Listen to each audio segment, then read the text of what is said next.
Sir మీ పేరండి? నా పేరు చంద్రశేఖర్, నాది కర్నూలు జిల్లా. సార్ ఏంటి సార్, ఇప్పుడు 6 months అయింది సార్ సిబిఎన్ గారు గవర్నమెంట్ వచ్చి, అంటే కూటమి గవర్నమెంట్ వచ్చి. ఈ 6 నెలల పాలన చూస్తుంటే ఎలా అనిపిస్తుంది? బాగుందా బాగలేదా? ఈ మన చంద్రబాబు నాయుడు గవర్నమెంట్ వచ్చిన తర్వాత రాష్ట్ర ప్రజలకు మాకు అందరికీ చాలా బాగుంది. ఎందుకంటే బాబు వచ్చిన తర్వాత రౌడీజం లేదు, తర్వాత పంటలు పుష్కలంగా పండుతున్నాయి, మంచి వర్షాలు పడినాయి, తర్వాత లబ్ధిదారులకు అందరికీ అంటే పెన్షన్ వచ్చేసింది, తర్వాత మిగతా వాళ్ళకు కూడా వర్క్ జరుగుతుంది. ఇంతకుముందు ఇసుక దొరికేది కాదు, తర్వాత లేబర్ వర్క్ జరిగేది కాదు, ఇప్పుడు కన్స్ట్రక్షన్ వర్క్ స్టార్ట్ అయింది, రోడ్డు వర్క్ స్టార్ట్ అయినాయి, ప్రతి పని బాగా సజావుగా జరుగుతుంది. అందువలన ఈ చంద్రబాబు నాయుడు పరిపాలన, ఈ 6 నెలల పరిపాలన చాలా బాగుంది. ఇంకా బాగుండాలని చెప్పి మేము కోరుకుంటున్నాం. సార్ మరోపక్క కాకినాడ పోర్టుకు సంబంధించి ఒక చర్చ అయితే పెద్ద ఎత్తున జరుగుతుంది సార్. వైసీపీకి సంబంధించిన నాయకులు ఆ పోర్టుకు సంబంధించిన వాళ్ళని బెదిరించి చేజెక్కించుకున్నారని చెప్తున్నారు. ఎలా చూడొచ్చు ఈ అంశాన్ని? ఈ అంశము ప్రభుత్వ పరిశీలన ఉంది కాబట్టి ప్రభుత్వ అధికారులే దీన్ని బాగా డీల్ చేస్తున్నారు. కాబట్టి దాంట్లో ప్రభుత్వానికే మనము ఆ బాధ్యత వాళ్ళే చూసుకుంటారు కాబట్టి వాళ్ళే చూసుకుంటారు. క్రమేణంగా చూసుకుంటే రోడ్ల పరిస్థితి ఎలా ఉంది సార్ ప్రస్తుతం?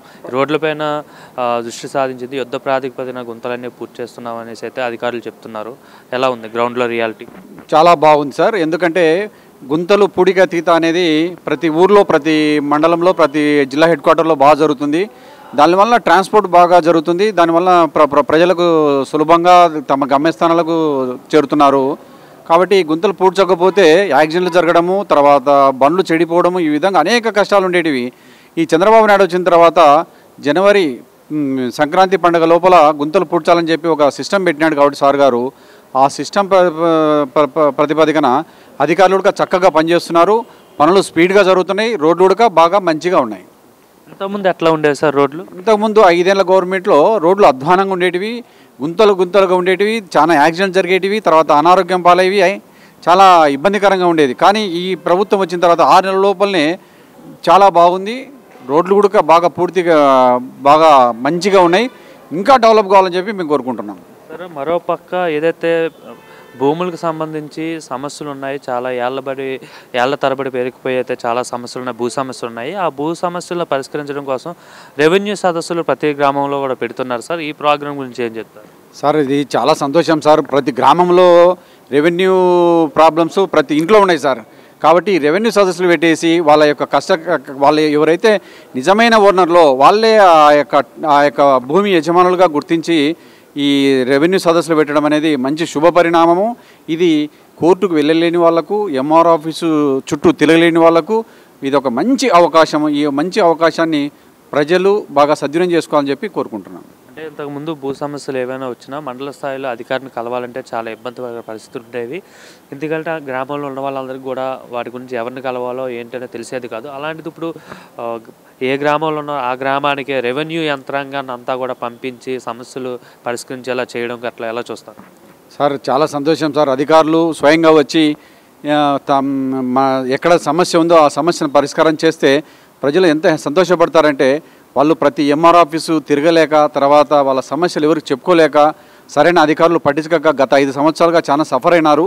ఇప్పుడు ఈ యొక్క గవర్నమెంట్లో ఎలాంటి సఫర్ కాకుండా వాళ్ళ వద్దకే వాళ్ళ వద్దకే అధికారులు వెళ్తున్నారు. కాబట్టి వారి సమస్యలు సులభంగా పరిష్కారం అవుతాయని చెప్పి మేము అనుకుంటున్నాం సార్.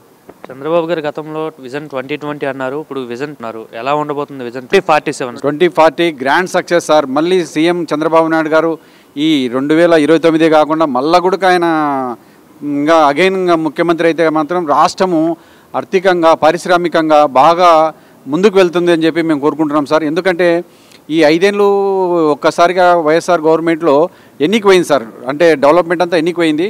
చంద్రబాబు నాయుడు గవర్నమెంట్లో పరిగెత్తుతుంది సార్. అందువలన చంద్రబాబు నాయుడు ప్రభుత్వంలో బాగా పనులు జరుగుతున్నాయి, మంచి స్కీమ్స్ వస్తున్నాయి, పరిశ్రమలకు వస్తున్నాయి, ఉపాధి అవకాశాలు జరుగుతున్నాయి. ఈ యొక్క ఉపాధి అవకాశాల వలన యువతకు, తర్వాత వర్కర్లకు మంచి జీవనోపాధి కలుగుతుంది. కాబట్టి సార్ ఉంటేనే బాగుంటుందని చెప్పి ప్రజలు కోరుకుంటున్నారు సార్. ఓవరాల్గా ఇంకా లోకేష్ గారి పనితీరు ఎలా ఉందండి? ఎందుకంటే ఐటీ మినిస్టర్గా ఉన్నారు అండ్ ఎడ్యుకేషనల్ మినిస్టర్ కూడా ఆయన ఉన్నారు సార్. లోకేష్ బాబు గారి గురించి గొప్పగా చెప్పాల్సిన పని లేదు సార్. ఆయన పని ఆయన ధ్యేయంగా పెట్టుకున్నాడు. పాదయాత్రలో ప్రజల కష్టాలు తెలుసుకున్నాడు, ప్రతి గ్రామం తిరిగినాడు, ప్రతి ప్రజల యొక్క సామాజిక ఆర్థికంగా వాళ్ళ పరిస్థితులు ఏమని చెప్పి ఆయన గమనించినాడు. కాబట్టి ఆయన పరిపాలన సూపర్గా ఉంది. ఆయన మంచి ఆరితేరిన రాజకీయవేత్తగా మేము భావిస్తున్నాం సార్. ఆరితేరిన రాజకీయవేత్తని మీరు అంటున్నారు, కానీ గతంలో చాలామంది వైసీపీ వాళ్ళు కావచ్చు, రిమైనింగ్ వాళ్ళు కావచ్చు, లోకేష్ రాజకీయాలకు పనికిరాడు, ఎందుకంటే పోటీ చేసిన మొదటి ఎన్నికల్లోనే ఓడిపోయాడు అని చెప్పి విధంగా ట్రోల్ చేసేవారు కదా. సో వాళ్ళకి ఏం చెప్తారు మీరు సమాధానం? సార్, గతంలో వాళ్ళు అన్నారు నిరూపించినాడు మా నాయకుడు నిరూపించినాడు. గతంలో ఆయన మంగళగిరిలో ఓడిపోయని చెప్పాడు. ఎక్కడైతే ఓడిపోయినాడో అక్కడనే ఆయన తిరిగి ఎమ్మెల్యే గెలవడం అనేది సంచలనాత్మకమైన సబ్జెక్ట్ సార్. కాబట్టి వాళ్ళంతా చెప్పిన మాటలన్నీ అబద్ధాలు. నిజమైన రాజకీయ నాయకుడిగా ఈరోజు చలామణి అవుతున్నాడు. ప్రతి సమస్యను ఆయన స్వయంగా పరిష్కరిస్తున్నాడు. ప్రతి కార్యకర్తను ఆయన మేలుకొలుపుతున్నాడు. ఆయన లాంటి నాయకుడు మంచిగా ఉండాలని చెప్పి మేము మనస్ఫూర్తిగా కోరుకుంటున్నాం సార్.